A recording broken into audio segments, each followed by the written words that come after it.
Our top stories for tonight: Vietnamese leaders praises President Marcos's effort towards Philippines' economic growth. Philippines' gross domestic product expands to 5.6%. This brings the full year 2023 GDP growth rate to 5.6%. Former President Rodrigo Duterte challenges President Marcos Jr. to undergo drug test in Luneta. Vice President Sara Duterte to stay as Department of Education Secretary according to President Ferdinand Marcos Jr. Makabayan Bloc calls economic shacha or charter change as scam.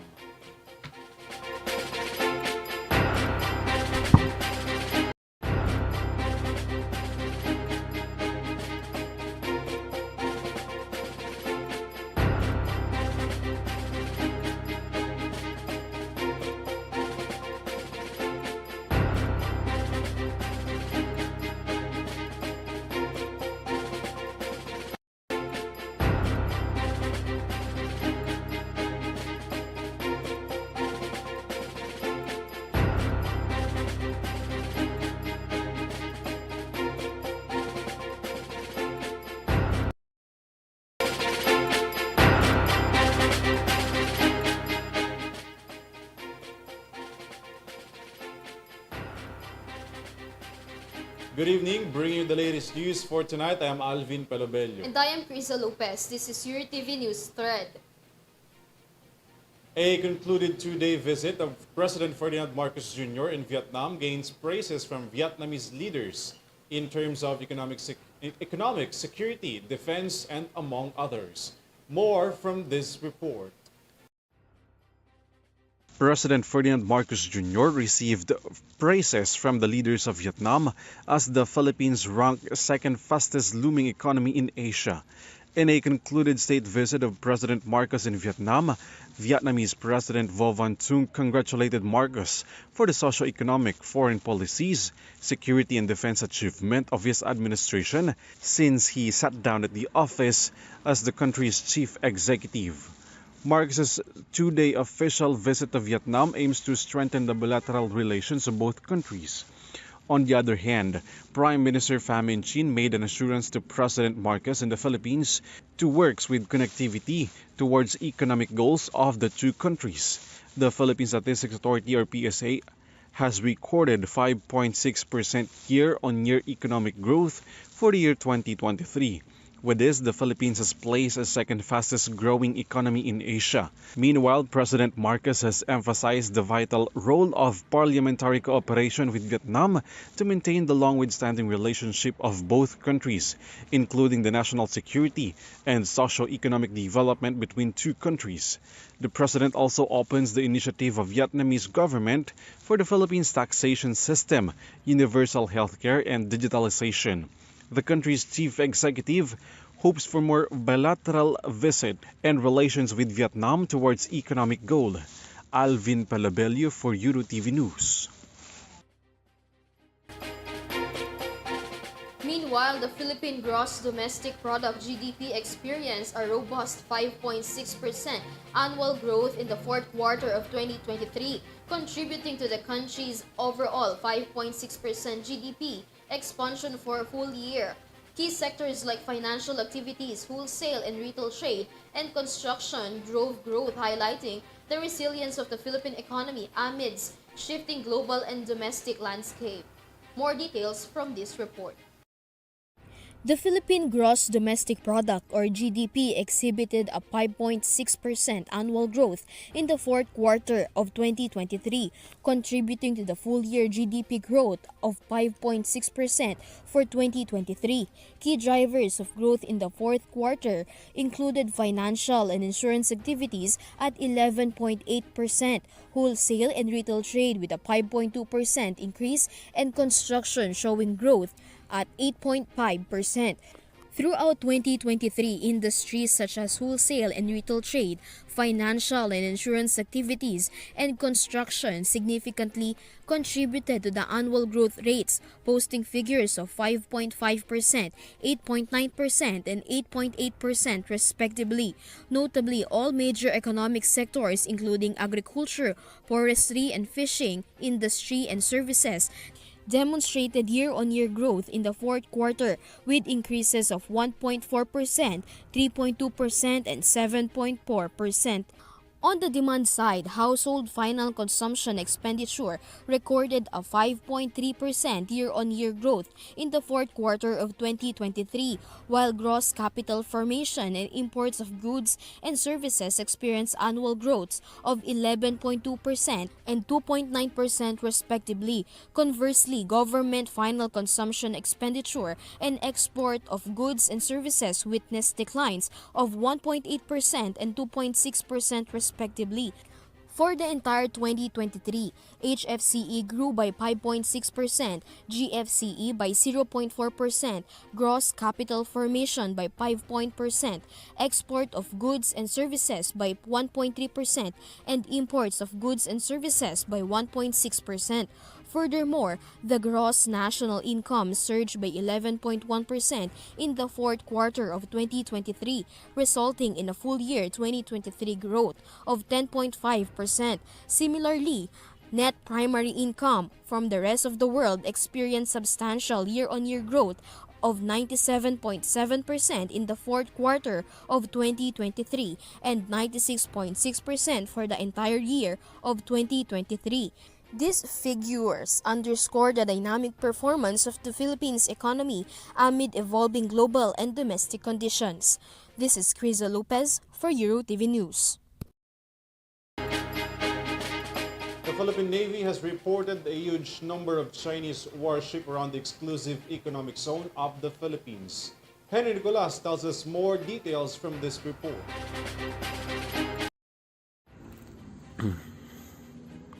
The Philippine Navy on Tuesday reported 15 to 25 Chinese warships spotted in the Mischief Reef in the West Philippine Sea. According to Commodore Roy Vincent Trinidad of the Philippine Navy, it's normal seeing these many ships at any given time. Trinidad said these warships and those of the China Coast Guard are generally spotted inside Mischief Reef, which he called an enclosed safe harbor. In addition, it was also recorded that 200 Chinese militia vessels were deployed around Mischief Reef, something that the AFP is not concerned about. This is also because the government's naval asset remains sufficient to patrol and assert its sovereignty in the said ocean. However, the official also emphasized that the WPS is part of the Philippine territory and they don't need to ask permission from any country. This is Henry Nicolas for EuroTV News. The Philippine Coast Guard Southern Tagalog strengthened its capability with conducting close-quarter battle in Batangas. Henry Nicolas returns for the details. Members of the Philippine Coast Guard District Southern Tagalog conducted close-quarter battle or CQB training in Batangas. The said maritime training exercise is to improve coordination between PCG personnel, especially in operations where teamwork is critical. This will also strengthen skills and improve overall security to prevent potential threats from the sea. Some of the possible threats that may happen are the conduct of operations against illegal contraband, terrorism, illegal activities, and unprecedented emergency in the sea. At any one time, it's difficult to give you the exact number, considering that ang mga barko naman doon ay they constant motion. But if in Mischief Reef, which is an enclosed safe harbor, at any one time, somewhere from 15 to 25 warships, we have more maritime militia. As of the last count, broad picture, I would say around 200. And for the Chinese Coast Guard, I think around 10 to 15. But again, this is in Mischief Reef. Every now and then they get deployed all over West Philippine South China Sea. The moment that they started using the maritime militia, that was when we noticed an escalation in the numbers. But for the warships and the Coast Guard vessels, over the past, I would say, 8 to 10 years, the number has been fairly constant. It's not alarming, it's normal. It's based on the South Sea Fleet, what they could deploy. So a lot of these are under the South Sea Fleet yung sa gray ships nila. So just like any other Navy, their numbers are also limited based on the operational tempo of repair, training, maintenance. Those who attended the training were also taught on how to properly disarm enemies and enter ships with potential threats. This is Henry Nicolas for EuroTV News. We will be taking a very short break. Don't get away as EuroTV News Thread returns.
The war between two leaders of the country continues. Following the allegations to each other, former President Rodrigo Duterte challenges President Ferdinand Marcos Jr. to went through drug examination. Vanessa Cleofas has more. After former President Rodrigo Roa Duterte accused President Ferdinand Marcos Jr. regarding his alleged inclusion in the drugs watch list of PDEA, Duterte challenges the current president to undergo a drug test to prove that he is not a drug addict as he accused. During a press conference led by former President Duterte in Davao, he challenged President Marcos Jr. to undergo a drug test and prove that he is not a drug user. Duterte explained that releasing evidence is not his responsibility as House Speaker Martin Romualdez suggests, but rather the president's duty to convince the public that he does not use drugs. He added that his accusation against the president is part of being a Filipino citizen. Hindi ako ang tumakbo ng public office. It is an accusation against him from the public. Bakit ko iproba? It is for him to sit in the Luneta Park, pagkuha siya ng dugo doon, independent entity o doktor, magpakuha rin ako, o sige, pati ako, pakuha siya ng blood test. Yan, that is how the way it is disproved.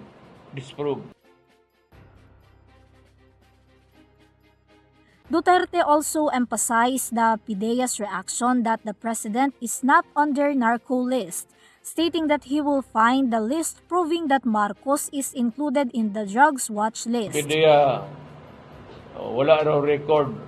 Itong mga PDEA na itong mga ugok na to. Sino ba nung gagawang PDEA magbigay ng... Ikaw ang PDEA magbigay. Sir, ito yung record mo doon sa narco. It is natural that they will refuse to give it to you. But anyway, hanapin ko yon, hindi ko man tinanggap yon, pero hanapin ko ron, as soon as it comes into my hands, I will release. He also questioned Marcos' alleged visit to Germany to enter a rehab center. And may I ask the President, bakit ka pumunta ng Germany right before the campaign? Bakit ka napag-rehabilitate doon? Hindi ko rin sinasabi nagpa-rehabilitate ka ng drug. But bakit ka pumunta doon at pumasok ka ng rehab center? Duterte also reacted to President Marcos suggesting that fentanyl might affect him. Ngayon, yan ang bumulta ka sa akin ng ganon. Tatanungin kita, yung cocaine, may prescription ba yan? Saan mo kinukuha yung supply mo? Alam ko ang tao nung dumadala sa diyan sa Malacanang. Body-body mo yan sila. O ito yung fentanyl patch. And it is prescribed by the doctor. And kinuha ko yung aking fentanyl prescription drug doon sa pain center ng St. Luke's. Pagkatapos noon po, gumaling na ako, Mr. President. Hindi na ako nag-fentanyl. Hindi ko na kailangan eh. Meanwhile, the former president also clarified that he and Marcos never fought. However, when it comes to being a drug addict, it is different matter. Alam mo, wala talaga kaming away ni Bongbong. Wala akong nakita sa kanya worth na fighting for. Wala, mabait eh. Na hanggang ngayon, we have a sitting president who is a drug addict. Vanessa Cleofas for EuroTV News. Following calls from opposition for Vice President Sara Duterte to resign as the Department of Education Secretary, President Marcos has confirmed that she will maintain the said position. Mia Layagin tells us more. Amidst the call for Vice President Sara Duterte to resign as the Education Department Secretary following the political bickerings involving her brother and father, President Ferdinand Bongbong Marcos Jr. has confirmed that the Vice President will remain at the said post. This is confirmed by President Ferdinand Bongbong Marcos Jr. when he was asked about this during an interview in Vietnam. PBBM said that his relationship with the Vice President was not tainted and remains the same, even despite her father's banters towards him.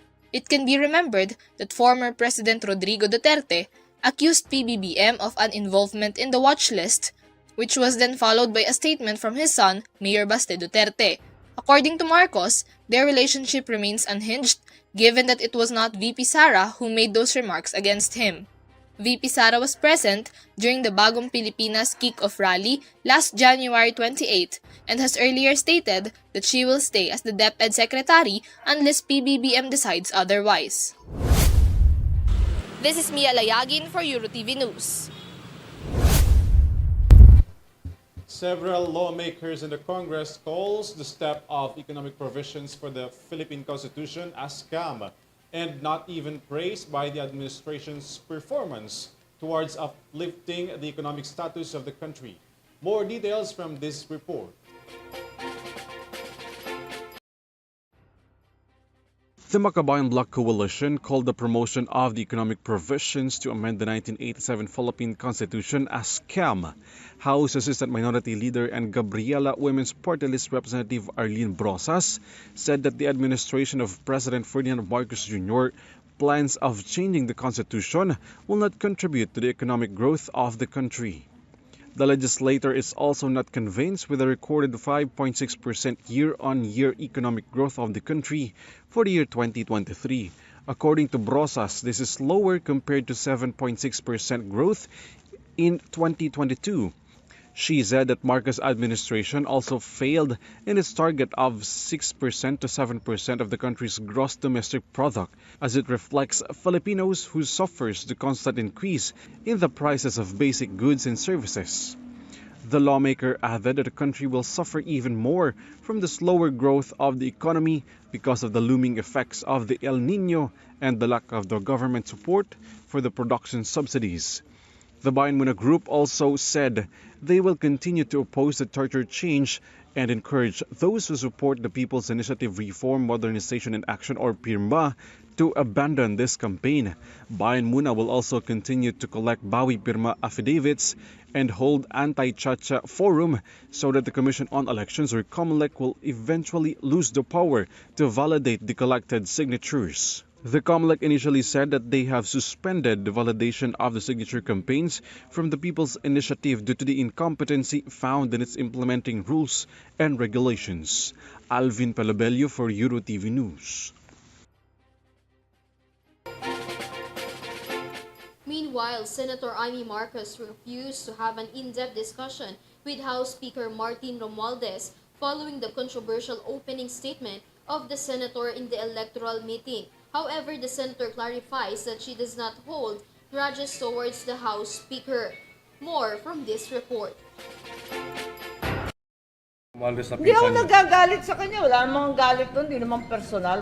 This is what Senator Amy Marcos said directly when asked about the rift between her and House Speaker Martin Romualdez. She said she has no personal grudges related to their family. The only problem is that the current administration is being dragged down by the People's Initiative that is still ongoing. Wala namang kinalaman sa pamilya, galit na personal. Ang problema, ang nasisira dyan, yung administrasyon, nadala yung pangalan na, bakit tayo linilin lang? Panloloko na to eh.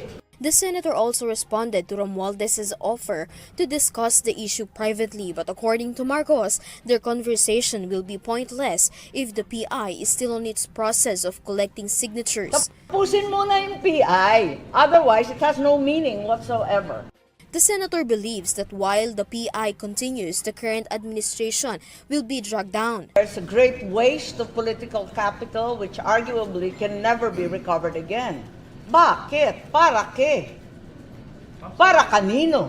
As COMELEC Chairman George Garcia clarified, the signatures collected by the group do not have an expiration date and can be used in the following year if the charter change will not be pushed this year. Sabi ni Chairman George Garcia ng COMELEC, inamin niya This issue happens after the senator said that the People's Initiative is a disease that will kill democracy in the Philippines.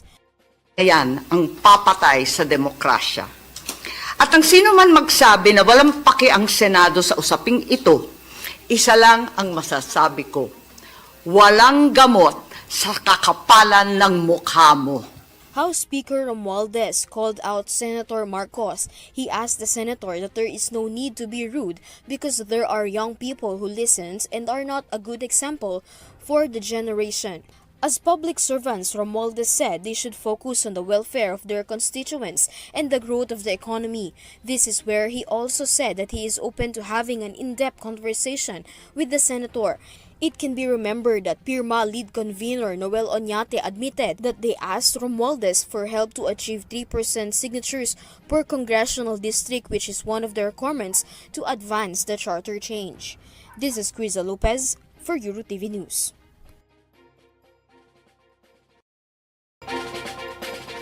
A ferry crash between two vehicles in a highway in Alota, Mexico caused 19 people dead in the accident. Don Villegas with the report.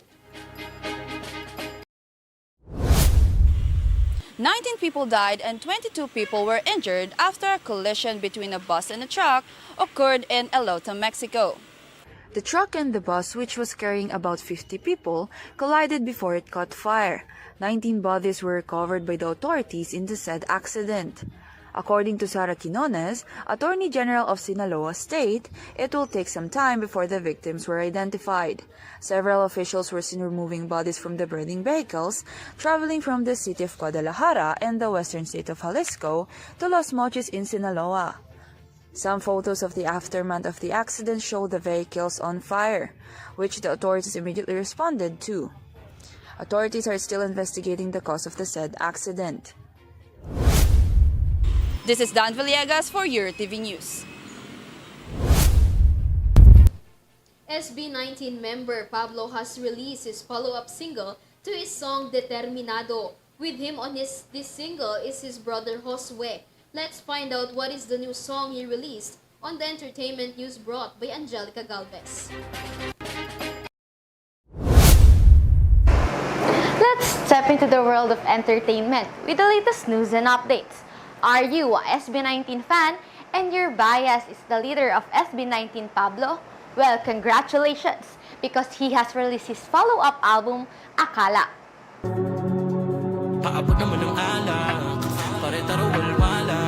His new song Akala is another collaboration with his brother Josue of Rad Kids.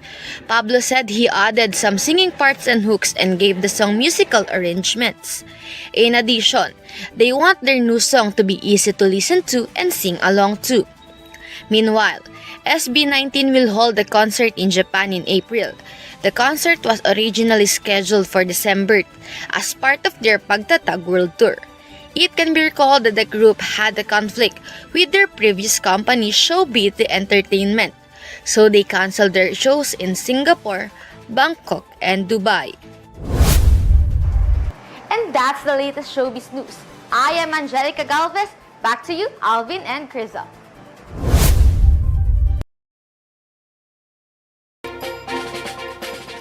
And that's the latest news for tonight. You may visit yourtvph.com for more news and information.